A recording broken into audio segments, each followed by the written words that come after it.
Hello, everyone. Happy Thursday. Welcome to the Thursday edition of Fair Territory. I'm Ken Rosenthal here with my friend Alanna Rizzo. Alanna, we've got a ton to get to, as always, a potpourri of baseball things. But I want to start off, and I know you want to talk about this too, the best story in baseball right now from an individual perspective, not team. And that's the AL MVP race. It is fascinating, and I will say it off the top, and I'll say it again throughout the show. I do not believe there is a wrong choice.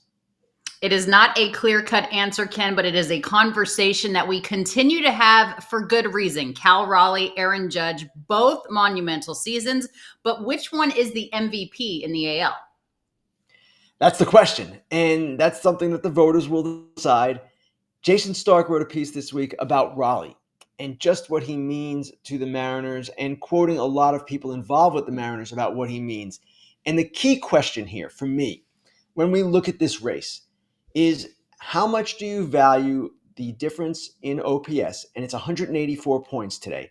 Judge is 184 points higher than Raleigh versus what Raleigh offers and contributes on the defensive side, much of which cannot be measured. And that's the difficulty when a catcher is in this race.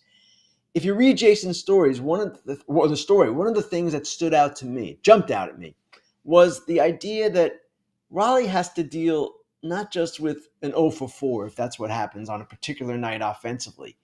He's catching 150 pitches a night, right? So if the Mariners lose, for example, and let's say 3 or 4 pitches he wishes he could have back, well, then you're having to deal with that side of it emotionally, as well as the offensive side of it emotionally, as well as just dealing with pitchers, comforting pitchers, consoling pitchers, advising pitchers, working through game plans, all of the different things that a catcher does.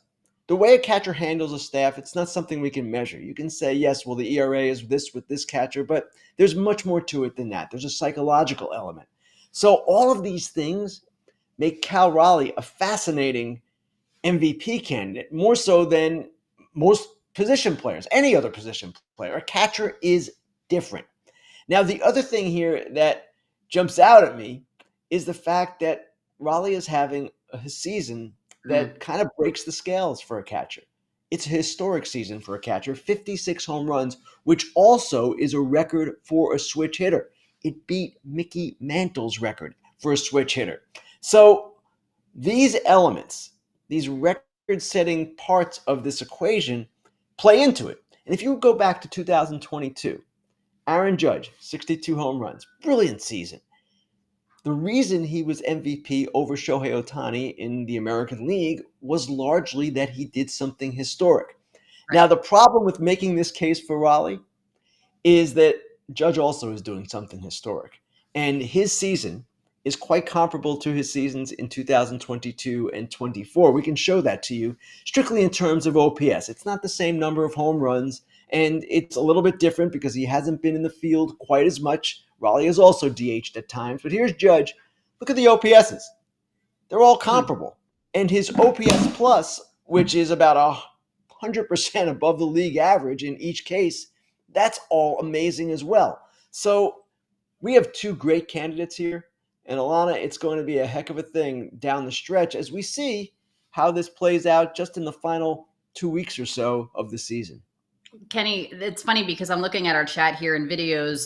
207 brings up a good point. I am okay with saying Cal is the MVP this season. He has earned it, and that is no slight on Judge. To your point, you can't make a wrong decision. But let me ask you this. Is there such a thing, Ken Rosenthal, as Judge fatigue? Are we tired of how good this guy is on a yearly basis?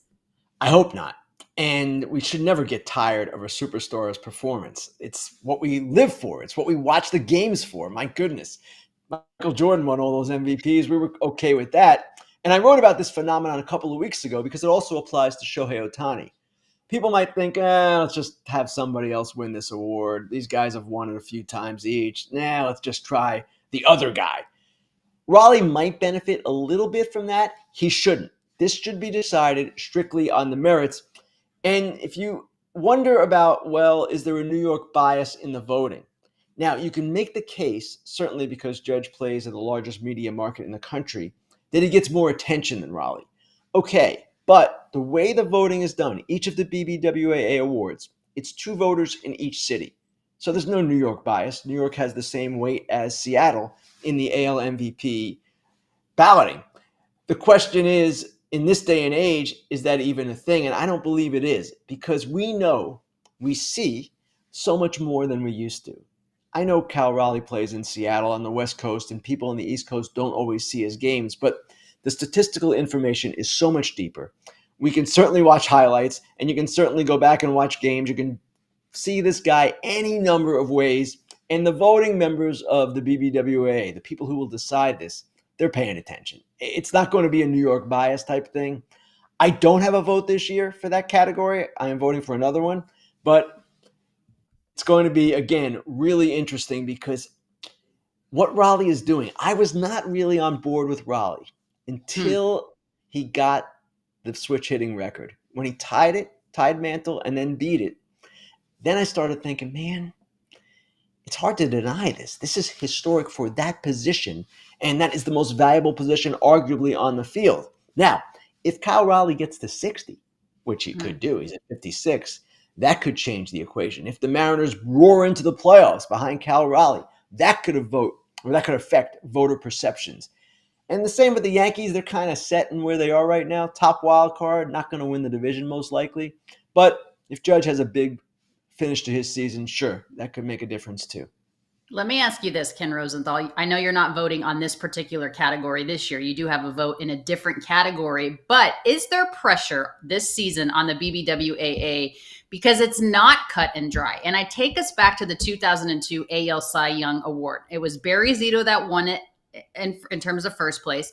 Pedro Martinez came in second. Now, it's a different era. I can understand that. It's one wild card, 93 win. Red Sox didn't make the playoffs. Zito didn't have a historic year, but Pedro Martinez, the Cy Young Award, of course, in 97, 99 to 2000, arguably had a better statistical year, yet he still lost. Is there pressure on the writers to get this right, especially in a season in which Cal Raleigh is having a historic season as a catcher?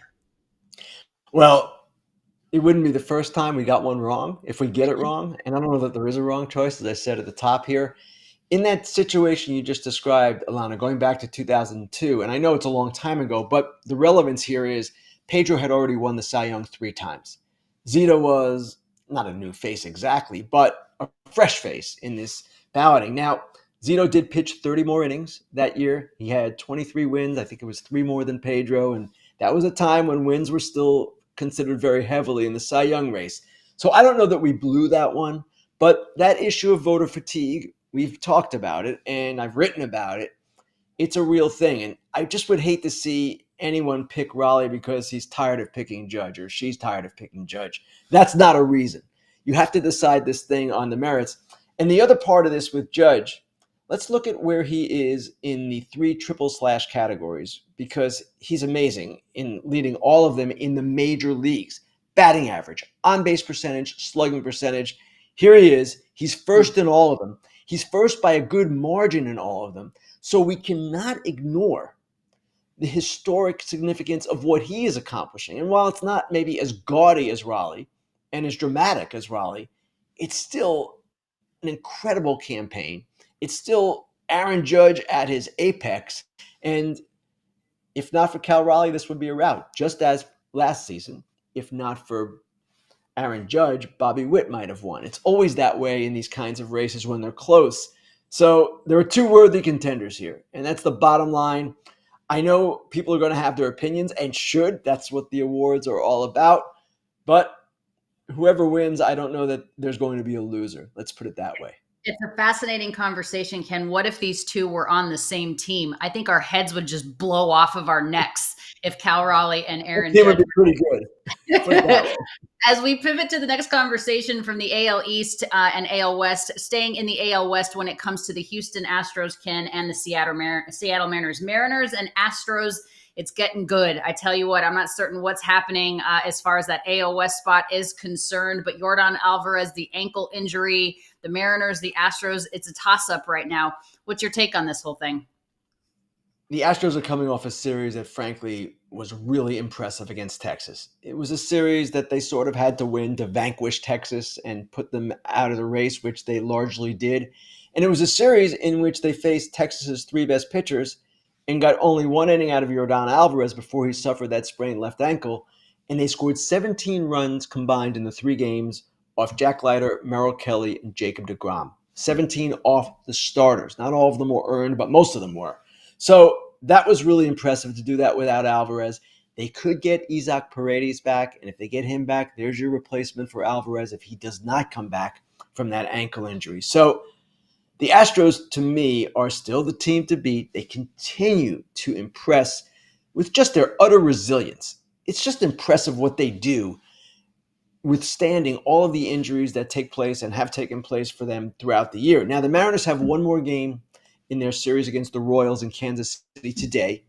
And after that, they will either be tied again for the AL West lead or one game back. They're a half game out as of right now. That 10-game winning streak ended yesterday. We're going to see this weekend a tremendous series between these two teams. Hunter Brown and Valdez will pitch for the Astros as well as Alexander. And for the Mariners, they're going to pitch their three best, Wu and Kirby and Gilbert. So it's going to be really something. And it's in Houston. It's going to be a huge test for the Mariners. And then after that, we'll see in the final two series or four series how this all plays out. Yeah, you mentioned it's in Houston, and I know that you just played the schedule that you're given, Ken. Everybody has to do it, but the remaining games for these two clubs, I would imagine, play a factor at this very moment of the season. They certainly do, and let's take a look at it because it's kind of interesting to see what they have in front of them. So with the Astros, I'm sorry, it is two series remaining after this one. There's the road trip to Sacramento and the Los Angeles Angels. Now, Sacramento is not an easy place to play. There's some teams, the Tigers in particular, have gotten beaten up there because the A's offense is really good. So that's 6 games on the road. The Mariners, after the Houston series, come home where they are so good. 3 against the Rockies, that should be easy. Then 3 against the Dodgers, and it's unclear exactly at this point where the Dodgers will be at that point of the season. Will they have clinched the NL West? Will they still be fighting for the NL West title? So it's all in front of both these teams, and we'll see how it plays out. But this series this weekend, that's going to be important. Now, if the Astros have the lead going into this series, if they lead by a game, the Mariners lose today, obviously that's a little bit of a cushion, but it's not much of a cushion.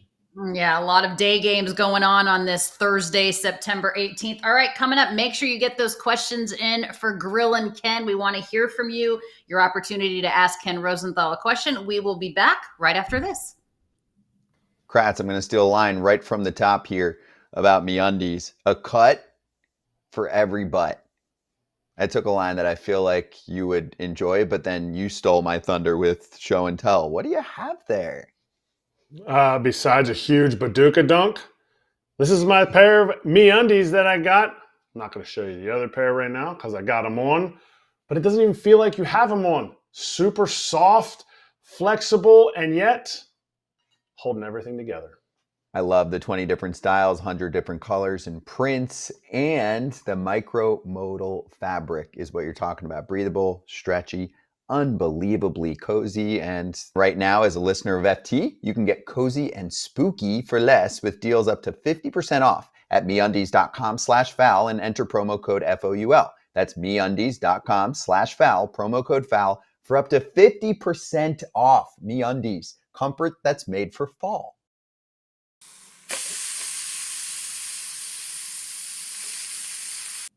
All right, time now to get those questions in for Grillin Ken. We'll start actually, Ken, with the game that you have right now. You are in Baltimore, Yankees at Baltimore. I understand the O's, a bit of a disappointment, if you will, already eliminated from postseason contention, but the Yankees still a ton to play for. What are your expectations for this game, and what do the Yankees need to do to continue to solidify that postseason spot? It's Max Fried versus Cade Povich tonight, 2 lanky left-handers. And the thing to me that is most important for the Yankees right now is getting their bullpen in order. Now, the last 2 nights, they had Schlittler and they had Heel kind of struggle, and the bullpen was not as much of a factor in those games, perhaps, though Yarbrough allowed 4. I think that was maybe in the first game. I don't remember.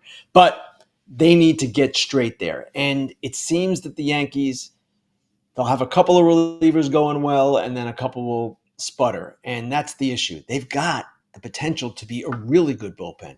When you look at the back 4, going from the 9th inning back, Bednar, Williams, Weaver, and Cruz. That's outstanding. Mark Leiter Jr. and Doval are in a little bit different roles, lower leverage, certainly in Doval's case, and even Leiter. And perhaps there's been an adjustment for them getting used to lesser roles in a sense. But it just seems that they cannot get all these guys going at once. And that's going to be huge for them because right now they've got Fried and Rodon lined up for games 1 and 2. And they will be in a wild card series almost certainly at this point. And then they don't even know who the third starter will be. It'll be someone between Will Warren, Cam Schlittler, and Luis Heel. And then the bullpen is going to be in play for probably all 3 of those games. No one's pitching a complete game in the playoffs. So that is the thing to watch here for the Yankees. They've got the best offense in the majors. They hit the most home runs in the majors. They are a potent group, and I like where they are offensively. But their pitching still is something of a question. And, of course, how well they play, how crisply they play, that's going to be a defining element of their postseason as well. Oh, yeah, just look at last season as far as that is concerned, that fundamental baseball and those mistakes. I know everybody thinks that Rob Manfred has the easiest job in the world. I don't. But Foul Territory asks you this, Ken. What would you change if you were Rob Manfred for the day? If you were the commissioner of this great game of ours, what would you change? The biggest thing I would like to see happen in this game is better labor relations. Now, if I were commissioner of the day or for a day, I could not necessarily fix that in one day. And maybe I couldn't fix it at all. But that is kind of this game's Achilles heel, labor relations. And it's true. There's not been a game missed due to a work stoppage in a long time, since 94, 95. But there is always fighting, and there is, quite frankly, an imbalance in this sport financially from the team's perspectives.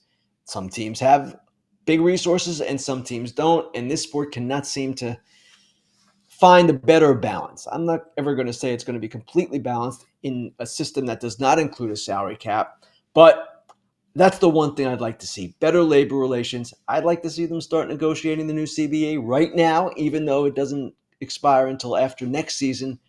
Let's get this thing going. The sport is in a really good place. It needs to continue that without the usual bickering and moaning and whining and all the things that go on when labor talks are happening. Honestly, especially with the stoppages recently as we've had it, it's just a black eye on the sport. There's a lot of things I'm sure that folks would like to change. For me personally, I would make number 21 retired, just like number 42 is. I would retire number 21 in all major league ballparks, and on Roberto Clemente Day, which we just had on September 15th, everybody would wear number 21, just as everybody wears number 42 on April 15th. All right, next question here on Grillin Ken is in regards to Nick Kurtz. Many think, of course, Ken, he's going to be the American League Rookie of the Year, one of the bright spots, of course, for the Athletic. Here's your question, Videos 207.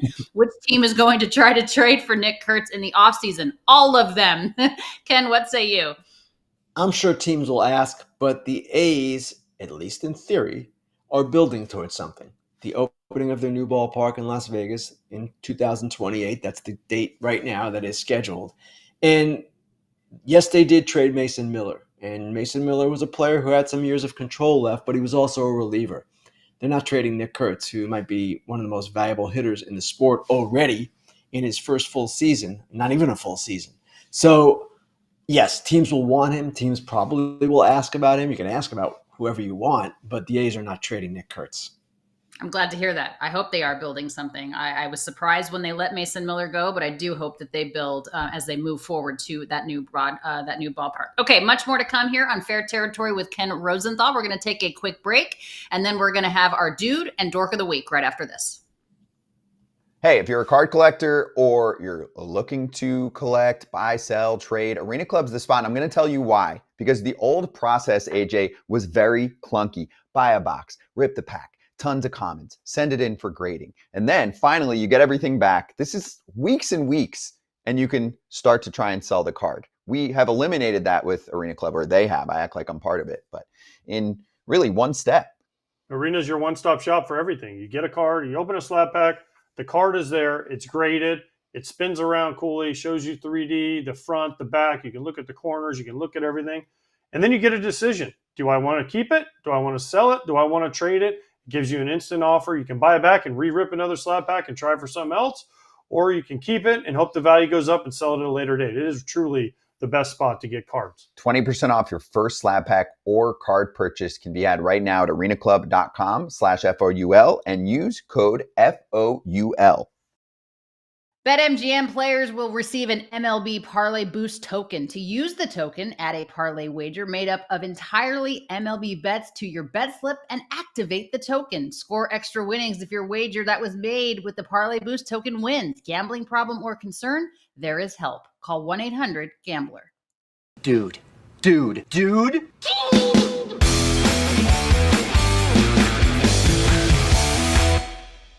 Ken, you have the honors. Who's your dude? I was tempted to go with Justin Verlander, who has had a remarkable end to his season and plans to pitch again next season. But I'm going to give it to the Cleveland Guardians. It's a team we don't talk about a lot, but right now they've won 6 straight. They're 9 games over 500. They are 4.5 games back in the division, just 2.5 games back in the wild card, and they're doing this all without, remember, Luis Ortiz and Emmanuel Clase, a starting pitcher and one of the top relievers in the game. Those two are under investigation for gambling activities. So hats off to the Guardians because, number one, their season didn't crumble after those players were put on leave. And number two, they just have kept going. And do I expect them to make the playoffs? No. The odds are still great against it because of the deficits that they face. But they've had a really good run here. It's a tribute to Stephen Vogt, a tribute to Jose Ramirez, and, of course, the rest of their coaching staff and players. That's an organization that has it together. And we see it year after year. There is no reason to believe they should have been this good, and yet here they are. No doubt about it. I enjoy the Guardians. They're a hard team to dislike in terms of that. They're very non-polarizing, if you will. I was going to give my due to Trey Savage. Obviously, the top pitching prospect for the Toronto Blue Jays had a tremendous debut against the Tampa Bay Rays. Great job, Trey, but I'm actually going to give it to Blake Snell. And the reason being, Ken, is because he's doing something now that he's not like pitchers in this day and age are not allowed to do, right? He actually got through the third time, the order through the third time. And he was actually allowed to stay out there and complete 7 innings. Now, Dave Roberts came out to get him. And Alex Vesia was already halfway to the mound out of the bullpen. And Blake Snell looked at Dave and said, I got it. So I give it to Blake Snell for having that fire in his system, that fire in his veins. And I also give credit to Dave Roberts for allowing him to stay out there, trusting in his player, and the emotion that both displayed when Blake Snell was able to get that final strikeout in the 7th inning. And then you can turn it over to the bullpen after that. So Blake Snell, Dave Roberts, you are my dudes of the week. Time now for Dork of the Week.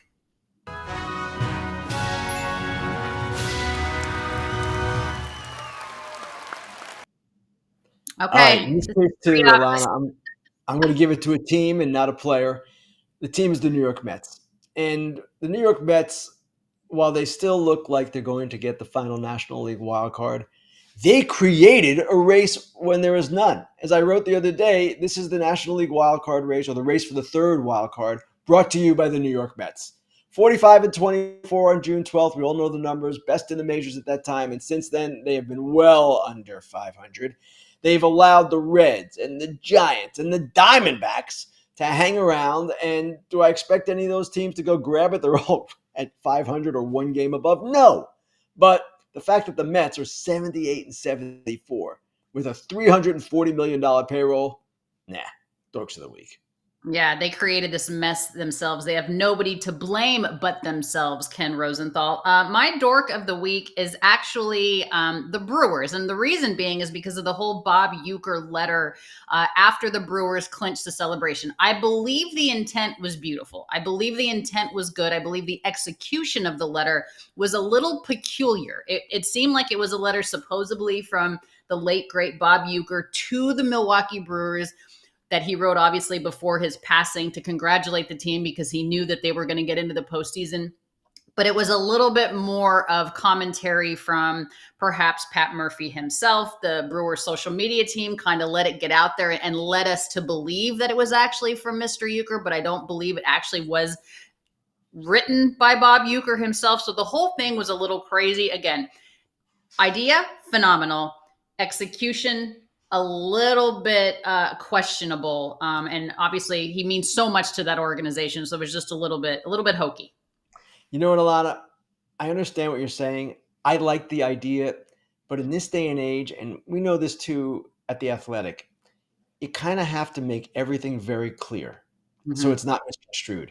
If the Brewers had said, this is an imaginary letter from Bob Uecker, and this is what we're going to do to celebrate, and reading that, which was kind of in his voice, they would have probably saved themselves a lot of trouble. I was not confused by this. I understood it. But at the same time, I knew why people did get confused once it started getting out and people were like, whoa, whoa, whoa, what's this? So it was a good idea. And it just seemed to me the Brewers needed to be a little clearer on what exactly it was. Yeah, no doubt about it. Because again, we all ran with it, ourselves included. We are just as much at fault as the other media outlets. But again, congratulations to Pat Murphy, Mark Antanasio. The Brewers clinching the NL Central is no small feat. We are proud of you. It's just a little bit odd. All right, well, that's going to do it here for Fair Territory with Ken Rosenthal. Don't forget, Ken has a brand new episode on Monday. Watch him tonight on Fox, New York Yankees at the Baltimore Orioles. Coming up next, it is Foul Territory. Myself, AJ Drzinski, Eric Kratz. We're going to be joined by Buck Showalter and Cubs shortstop Dansby Swanson. Foul Territory, 1 p.m. Eastern. We'll see you then. Take care, Ken. Have a good weekend. You too, Alana.